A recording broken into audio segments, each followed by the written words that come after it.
You are groggy, dizzy even. You can't see straight if you sure as hell can't keep your eyes, or your mind, focused on the screen in front of you. And you're pretty sure your boss has noticed. You want to assure her that you are not drunk and you got enough sleep. In fact, you got more than enough. Could that be the problem? The rumor. Sleeping too much is just as bad as not sleeping enough. We've all heard how important it is to get enough rest, even though most of us don't. Everything from obesity to cardiovascular disease to awakened immune system had have been attributed to a lack of sleep. The average person spends about 33% of his or her life sleeping. So how much is too much? What if you just slept 2% more? What about 7%? Can oversleeping be as bad for our health as sleep de- deprivation? And if it is, why? Upwave. Do we really need 8 hours of sleep? The verdict. Oversleeping can hurt your health. According to WebMD, the amount of sleep a person needs depends on your age and activity level as well as your general health and lifestyle habits. Even though the average recommended amount of sleep is 7 to 9 hours, certain times in your life call for more. According to Russell Zena, Executive Director of the Harvard Medical School Division of Sleep Medicine, people need more sleep than usual when they're recovering from illness, major surgery, or a radical time zone change. However, just because you can sleep for 12 hours on a daily basis doesn't mean you should. According to Dr. Lisa Sheets, director of North Shore Sleep Medicine in Evanston, Illinois, grogginess from oversleeping is known as drunkenness. Occasional oversleeping doesn't pose serious health risk, but if you are consistently sleeping too much and waking up groggy, you may want to consult a physician. Upwave. 14 tips to help you sleep better. Prolonged daytime sleepiness or nighttime sleep is associated with a disorder known as hypersomnia. Instead of simply feeling tired, those with hypersom- hypersomnia nap repeatedly throughout the day, usually at inappropriate times, such as at work or even in mid-conversation. Hypersomnics don't feel refreshed after they sleep, and often wake up feeling disoriented. Symptoms include anxiety, restlessness, loss of appetite, and memory problems, as well as dysfunction in social settings. What causes it? Per WebMD, studies show it can be the result of another sleep disorder, dysfunction of the autonomic nervous system, drug or alcohol abuse, or injury to the central nervous system. It can also be caused by certain medications or medicine withdrawal. Oversleeping has been associated with thyroid thyroid disease, kidney and liver disease, depression, and dementia. But don't think you can catch a few winks and assume your health isn't at risk because you are up before noon. People who get too much and too little sleep have a higher mortality rate. So don't stay up late and set an alarm, okay?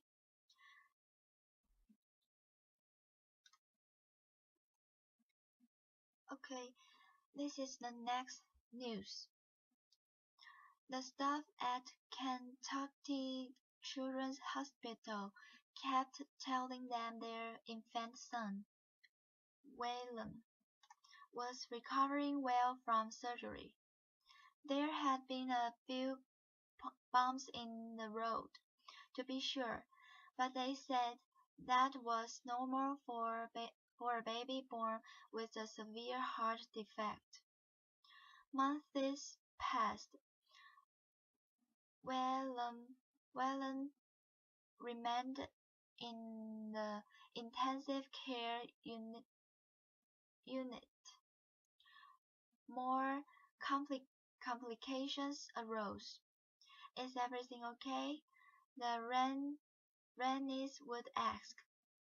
Yes, the doctors and nurses assured them. Everything was fine. Then one day, Tabitha Rennie says a cardiologist took her aside. She said, "If I were you, I would move him." Rennie remembers. She told me we should take him somewhere else. A few days later, the Rennies arranged to have Whelan sent by helicopter to the University of Michigan. By then their son, not quite 3 months old, was in a heart failure. Secret data. If Whelan Rennie had been born 30 years ago, he almost surely would have died a few days or weeks after birth. He was a condition called hypoplastic left heart syndrome, which means the left side of his heart is so malformed it can pump blood. Today, surgeons perform a series of 3 operations on babies like Willem. They're high-stakes surgeries. Cutting into an organ the size of a newborn baby's fist is tricky, to say the least. The blood vessels can be thinner than a piece of angel hair pasta, and one wrong move, one nick, one, one collapsed artery or vein can be deadly. These children are medically very fragile, and even the best surgeons lose patience. Surgeons track their death and complicated complications and take great pride in the number of babies they save. Some are so proud they publish their success rates right on their hospital websites. Kentucky Children's Hospital is not one of these hospitals. 10 ways to get your child the best heart surgeon. Instead, Kentucky Children's Hospital has gone to great lengths to keep their pediatric surgery mortality rates a secret, citing patient privacy. Reporters and the Kentucky Attorney General have asked for the mortality data, and the hospital has declined to give it to them. In April, the hospital went to court to keep the mortality rate private. Parents of babies treated at Kentucky Children's say the hospital's effort to keep the data a secret, coupled with troubling events over an 8-week period last year, makes them suspicious something at the hospital has gone terribly wrong. For innocent lives. On August 30, Connor Wilson died after having surgery at Kentucky Children's Hospital for hypoplastic left heart syndrome. He was 6 months old. 3 weeks later, William Rennie had his surgery and later went into heart failure. 7 days after that, newborn Jason Russell had a botched heart surgery at Kentucky Children's, according to his father.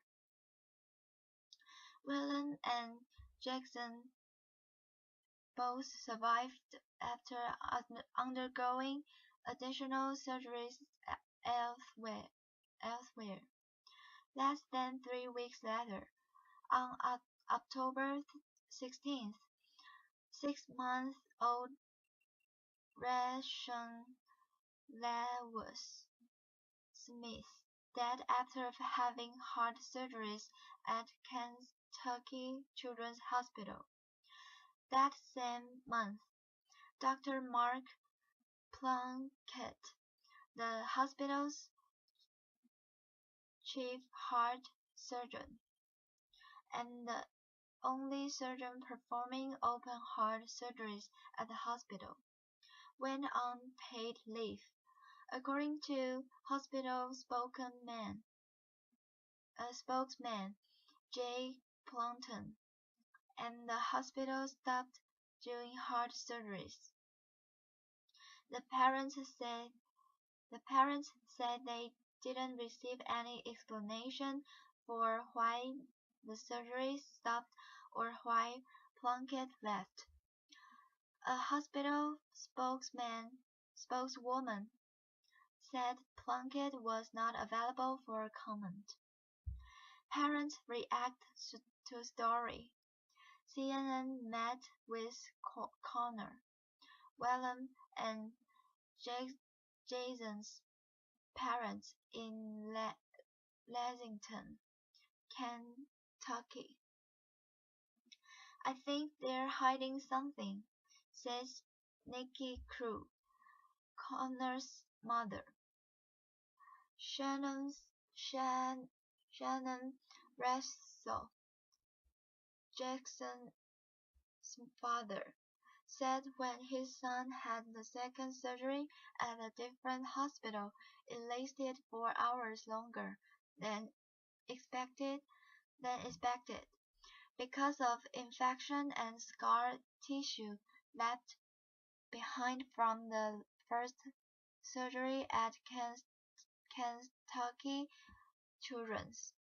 He said the second surgeon also found a hole in Jackson's heart and that the first surgeon missed, and corrected it.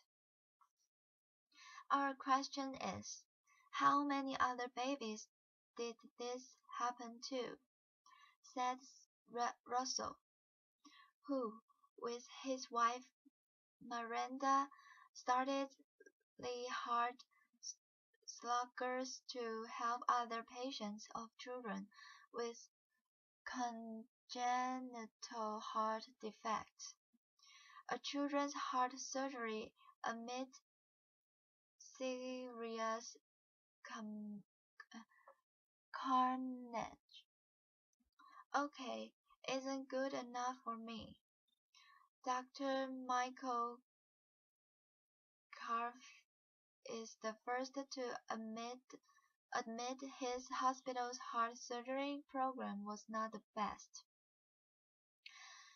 Karpf is executive vice president for health affairs at the University of Kentucky's health care system, which includes Kentucky Children's Hospital. He said he put the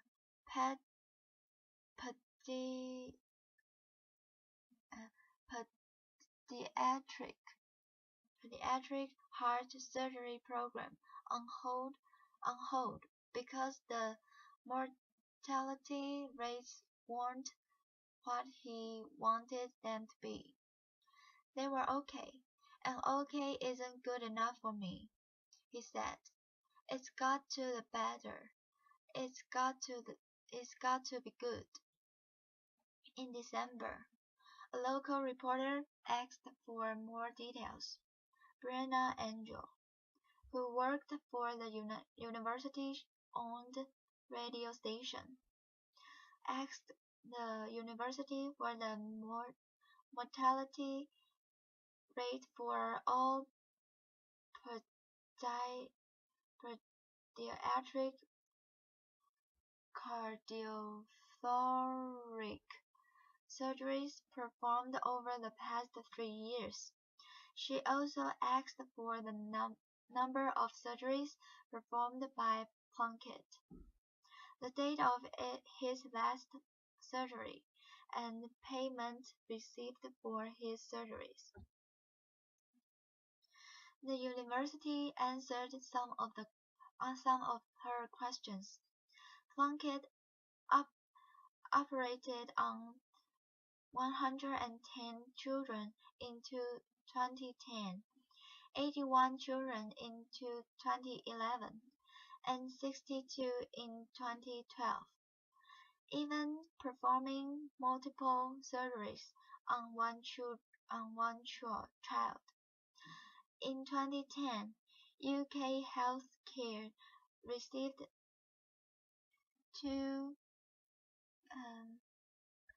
28 and 28,288,522 in payments for his surgeries. In 2011, it was 255 thousand and 38 $380. But the university refused to release the date of Plunkett's last surgery or the mortality rate, citing the federal patient privacy law, known as the Health Insurance Portability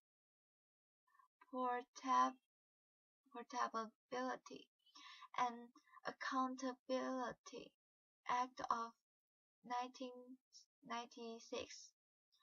The university's lawyer said even though Andrew was only asking for numbers, those numbers could eventually be linked to patients' names. Because Dr. Plunkett performs relatively few surgeries, and because all of his surgeries are highly complex surgeries, it is relatively easy to deduce the identity of his patients, wrote William Thor, the university's general counsel. Andrew filed an appeal with Attorney General Jake Conway, citing the state's Open Records Act, which requires that public agencies, such as public universities, open most of their records to the public. The Attorney General asked the university to let him look at the data privately. The university said no, again citing patient privacy laws. The Attorney General disagreed with the university and found it in violation of open records law. In April, the university appealed the Attorney General's decision to State Circuit Court. Hospital plans to do heart surgeries again.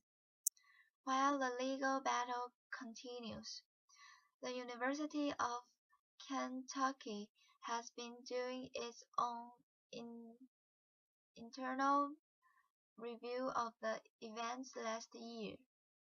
Plunkett returned from his month leave of absence and then later resigned from the University of Kentucky to take a position with the University of Florida. Dr. Timothy Flynn, Senior Associate Dean for Clinical Affairs at the University of Florida College of Medicine, said he spoke to surgeons who worked with Plunkett in Kentucky. They thought Dr. Plunkett performed very, very well, he said. We did the due diligence on his skills, and we think he'll do excellent in our environment. The Kentucky hospital plans on hiring a new surgeon and opening the program back up again at some point. Carf, the UK healthcare executive, said parents don't need to worry. When it reopens, the program will be first class. I won't be satisfied until our program is as good as anybody's program, he said. But Connor Jackson, an Welland's parents aren't so sure. They say it's troubling that doctors and nurses gave them vague answers when they asked specific questions. For example, their sons had very complex surgeries, and they wanted to know how many times Plunkett had done their specific pro procedures and what his success rate had been. I want to know stas- uh, statistics. I want to know hard facts, said Lucas Rennie, Welland's father. But they just said, we see this all the time. It'll it'll be fine. Carf said he's not sure parents would understand statistics and rates. Carf says he worries that most people would have a hard time understanding data. Data is a complex issue, he said. Rennie said he and his wife understand data just fine. They analyzed other hospitals' mortality rates when deciding where to send Welland after the cardiologist suggested he be moved out of Kentucky Children's. Jackson and Welland are both at home now, and their parents are very pleased with the outpatient care from cardiologists at the University of Kentucky. But they said they'll continue to fight to have all safety data released to the public. We've not lost our child, and I thank God for that. But I'm standing up for the ones that had lost their kids. The moms that I've had to stand in the hallway with and try to console because they've lost their children. Tabitha Rennie said, and they don't know what's happened, and there are still no answers given to them. And this is the next news, the last. Despite food safety measures, the threat of foodborne illness remains in meat and produce, and some types of illness are on the rise. About 48 million people contract some form of food poisoning each year, according to the Centers for Disease Control and Prevention. Somalia remained the top cause of foodborne illness last year, according to the CDC's 2012 report card on food poisoning. However, the overall incidence of Salmonella was unchanged from the 2006 to 2008 data, the agency said. The report card is based on reports from 10 U.S. regions, representing about 15% of the country. The second most common cause of illness was Campylobacter, which increased 40% over the 2006 to 8 data. The CDC said Campylobacter Campylobacter lives on live chickens and can taint meat during slaughter.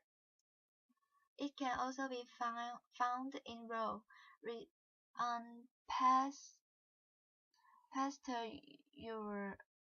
unpasteurized milk.